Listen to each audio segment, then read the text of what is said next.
নারীর জীবন খুবই কঠিন। নারী হয়ে জন্ম নেওয়াটাই যেন একটা পাপ, আবার এক পক্ষে খুবই আনন্দের বিষয়।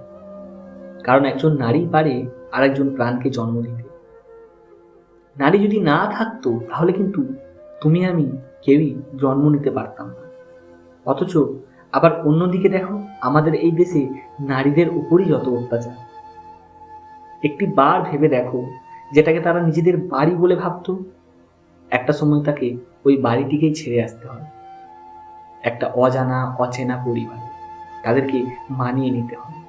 একবার ভেবে দেখো কতটা যন্ত্রণাদায়ক এই বিষয়টা। এই যে ছেলেরা, একটি বার ভেবে দেখো, এই জিনিসগুলো যদি আমাদের সাথে হতো, আমাদের ছেলেদের করতে হতো, কতজন অ্যাকসেপ্ট করতে পারতে বিষয়টা?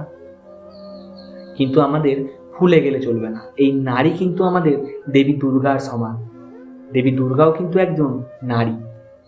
সুতরাং নারীদের সম্মান করো এবং ভালোবাসো, কারণ তারা কিন্তু তোমার আমার জন্য অনেক কিছু বলিদান দেয়। প্রত্যেক বৎসরের ন্যায় এই বৎসর মা খুব শীঘ্রই আসতে চলেছে। দেবী দুর্গার জন্য হলেও একটি লাইক, শেয়ার আর সাবস্ক্রাইব করতে ভুলো না। আর নারীদের কিন্তু কখনোই সম্মান করতে ভুলো না। প্রত্যেকটা নারীকেই তোমরা সর্বদা সম্মান করো, কারণ নারী হলো দেবী দুর্গার সমান।